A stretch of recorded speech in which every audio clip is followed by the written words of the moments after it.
Hey everyone, welcome to another episode of News You Can Use. As you know, we are the new 6 o'clock news, so you are in the right spot. And listen, we have a big guest for you today. Ontario's NDP leader, Andrea Horwath, is going to be joining us in literally just a few minutes.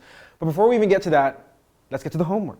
We say it all the time. Make sure you subscribe to this channel, hit that notification bell, and follow us on all of our social media. Okay, back to the big guest, NDP leader Andrea Horwath. And listen, we've teed this up on social media. We've asked a lot of people, what questions should we ask her? Eva, we've gotten a lot of responses. We have. A lot of people want her opinion on the situation going on in the Middle East with Palestine and Israel. And a lot just want to know what she thinks about Premier Doug Ford. Yeah, those are big questions, big questions. By the way, Evan, welcome to the party today. Welcome to the party today. And you know what we also should recognize is that Ontario has reached a huge milestone. More than 7 million doses have been administered across Ontario, and anybody aged 18 plus can now book their own vaccine appointment. So I think probably I should start off with that, right? Potentially? Yes. All right, well, let's bring in NDP leader Andrea Horwath. Thank you so much for joining us here on News You Can Use. I'm great, Brandon. How are you?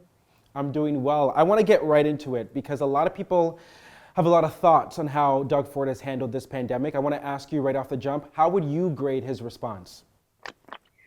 I don't even know that it has a grade. I think it's been pretty dismal.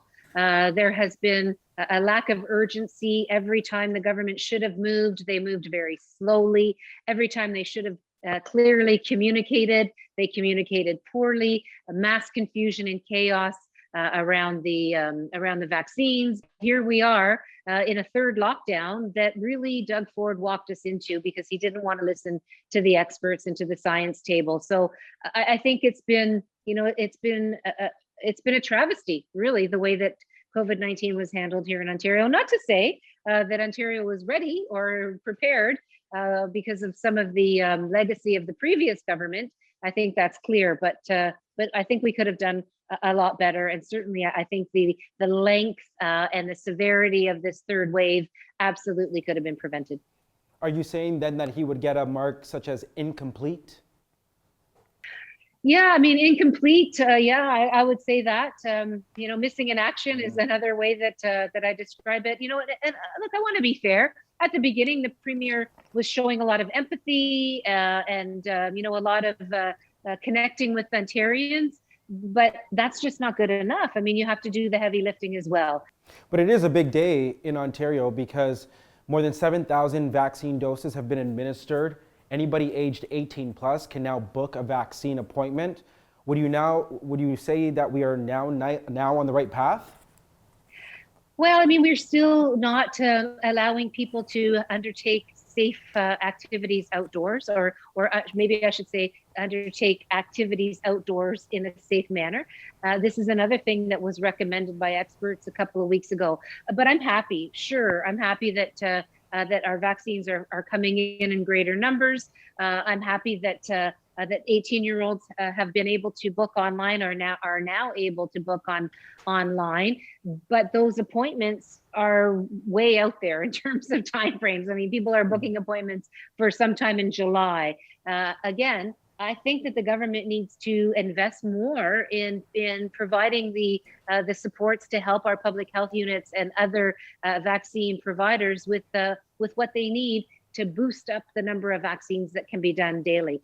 We saw the government not fund public health, in the second wave when it came to contact tracing, for example. And we know that we can ramp up the dosing if we ramp up the investments in helping get those vaccines in people's arms. So I would hope that the government does that. Otherwise, we'll be getting second doses to people, I don't know, September, October, November, December. That's not good enough.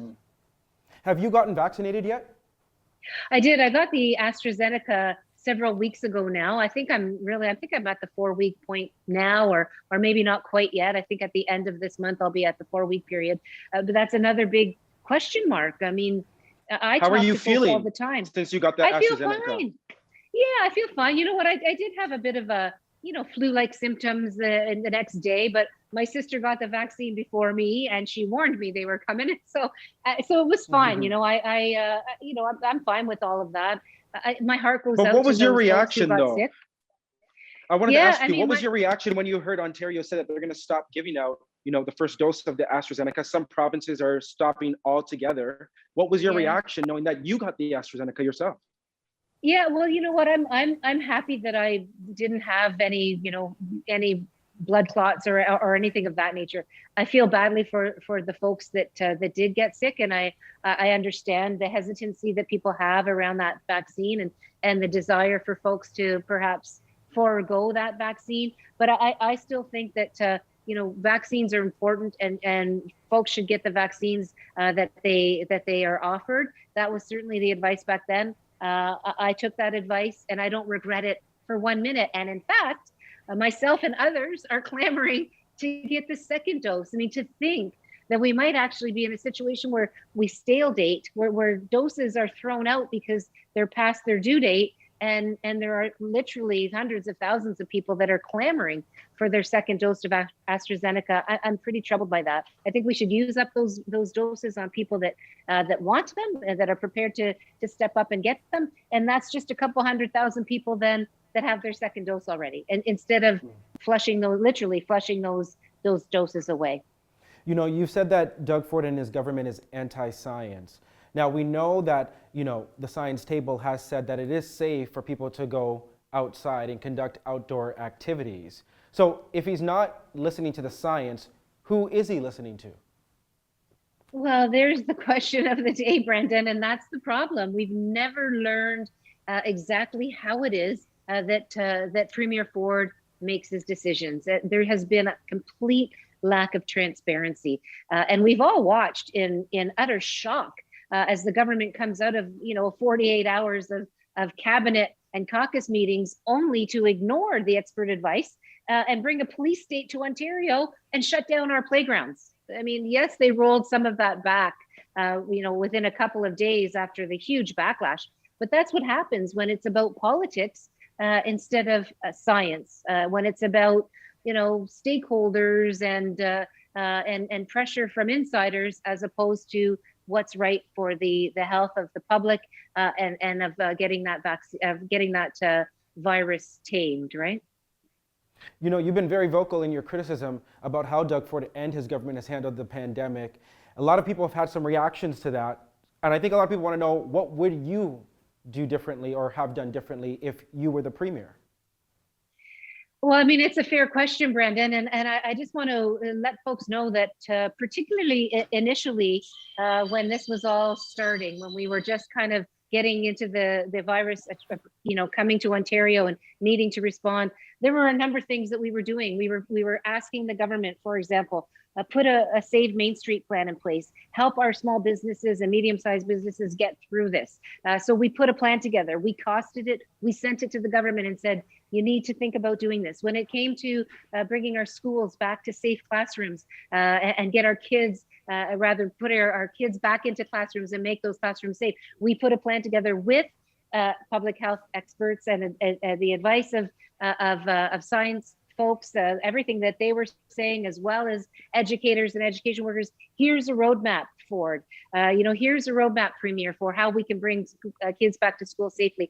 But they didn't want to spend the money on those things. They didn't want to invest in those things. And there are many, many more examples. I mean, we have a great group of MPPs that sit in the official opposition. And so for the very first couple of months, certainly into the summer, we were bringing really positive, proactive ideas to the government, but they really had no interest. So eventually, when they just refused to take any of our advice, when they refused to engage us in a conversation about how to approach the pandemic, even to the point where I was urging the government early on to make sure, if there's one thing you do, communicate clearly, have a clear communications plan. One of the first meetings that I ever had with them that was my advice. But of course, none of that was taken. So eventually, when things happen, like the second wave in long-term care is worse than the first.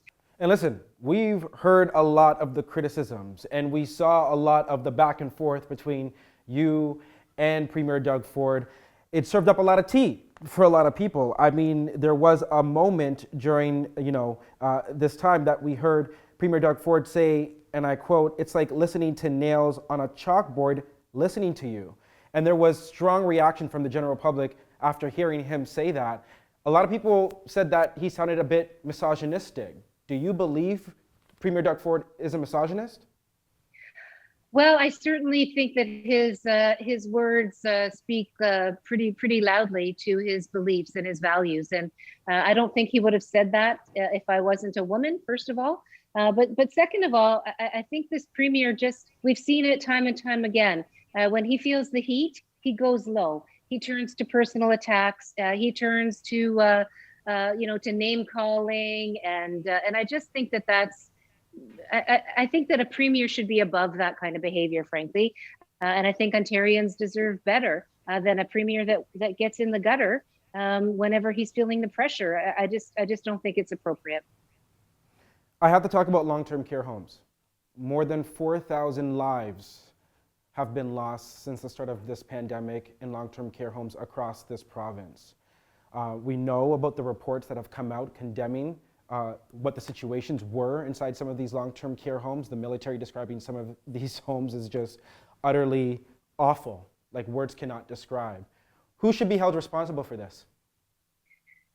Well, I mean, first and foremost, my heart goes out like yours does to all of the, the people who live in long-term care, the people who lost their lives, the family members who lost loved ones, friends and family who lost loved ones, and the people who work in long-term care. I mean, they've not been well treated for a very long time, those workers, because of course, if they were well treated, those workers' workplaces would be positive spaces as well, right? But the premier promised early on that he was going to build an iron ring around long-term care, and it never showed up. And so we literally had people, as you say, the Canadian Armed Forces in their reports and in the minutes of their debriefing meetings say that it was criminal, really, the activity that was happening inside those homes in terms of people literally dying of dehydration.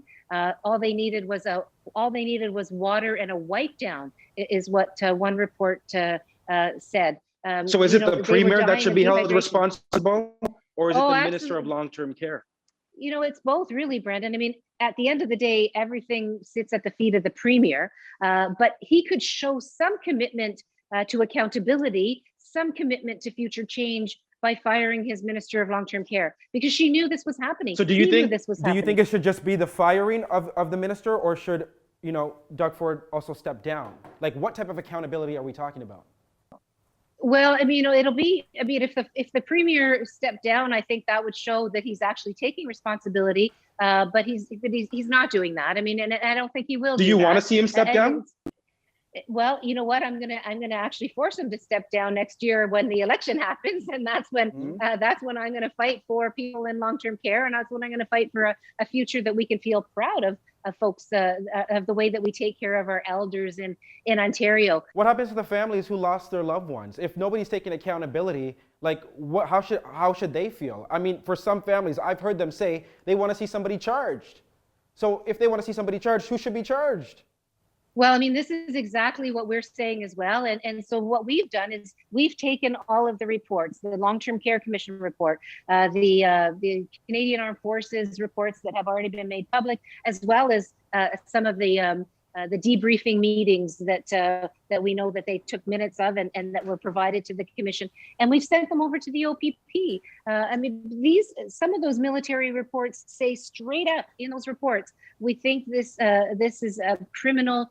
The situation here is criminal. Who do you think should be charged? Oh, absolutely. If there are for-profit homes that were sending money to their shareholders, which we know that they were, while people were dying of neglect and dehydration in their homes, then I think that's pretty clear that those charges need to be laid and the work needs to be done to determine, the criminal liability there. Before I get to my next question, Andrea, I do have to ask you this. What happens to those people in Ontario who decide they don't want to get vaccinated this summer? What will their summer look like?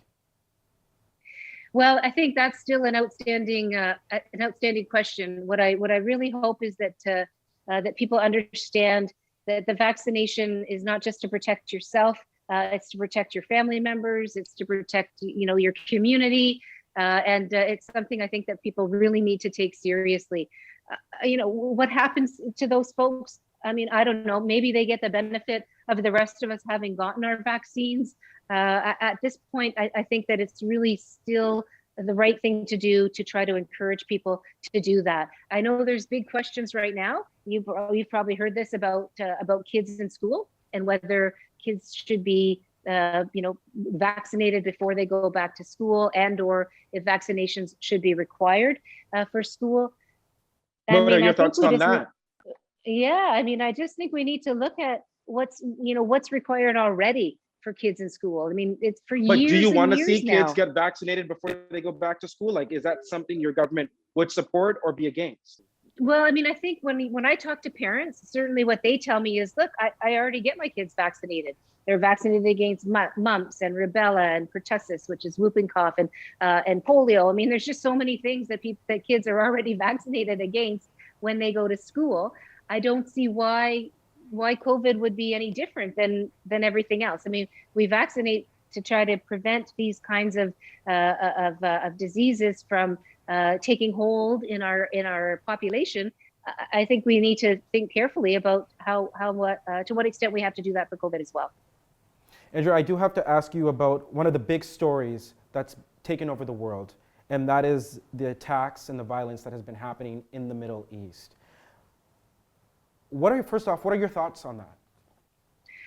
I mean, I think like everybody else who looks at what's happening in the Middle East, it's tragic. I mean, to see the loss of civilian life, to see the the unrest, to see the shelling and the bombs landing on both sides, lives both in the Palestinian areas as well as in Israel being lost to this violence. I mean, it's just a tragedy all the way around. And I know that Jagmeet Singh, our federal leader, has put a statement forward in that regard. I think we would all agree that we need a solution where both parties are able to to proudly have their their homelands, if you will, and where we can get to a peaceful solution. And certainly Jagmeet's comments are pretty much where I stand as well. I mean, that's what we need to do.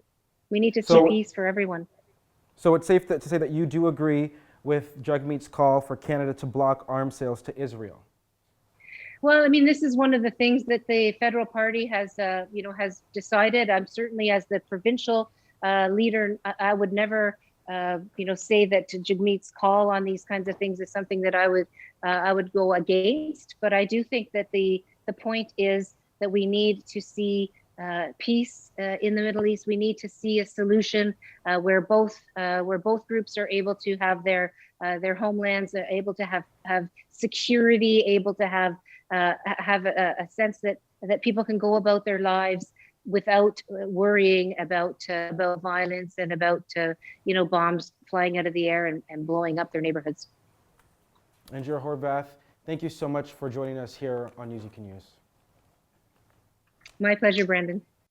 Interesting interview. That was very interesting. A lot of answers she gave there. A lot of answers and very good questions. Well, thank you so much, Emma. Listen, we want to hear what you guys think about that interview. Drop your thoughts right now in the comment section. Let us know. By the way, we should probably give the people some good news today. Okay, and we love artists from Toronto, artists from across the country, and so we want to highlight one. His name is Sage Harris, and he actually just released a new single called Meds. It's off of his upcoming EP called Prince Hills. Now listen to this. Since Meds was released, he's received more than 100,000 streams across various platforms. But recently, he re-released the song because he recorded and sung the song completely upside down. Don't believe me? Look at this. Work got me in my feelings. Don't know what I'm feeling. Feel like you're trying to kill me. High as a ceiling. Wow! That was definitely something. I've never seen something like this before. Well, it's never been done by any artist before. So I think that's pretty cool. And he's from Toronto. So go check him out. I also want to read this out to you because the Guinness World Record for singing a song upside down was 3 minutes and 53 seconds. That was set by Rebecca Wright. Sage has now beat that record, unofficially though, by singing for 5 minutes and 48 seconds. Good job, Sage. All right, Sage. Shout out Sage Harris. All right, and if you want to check him out, head over to his YouTube page or check him out on IG and all the social media platforms as well. All right, that was a big News You Can Use. That's a huge music news. I loved it. Listen, know that we drop Music and Use every Tuesdays and Fridays right here on the Brandon Gona Show YouTube page. And don't forget to watch the Brandon Gona Show, which drops every Sunday. Hey, we say this all the time. We love you for watching. Make sure to like, comment, subscribe, and share. See you on Friday. Bye.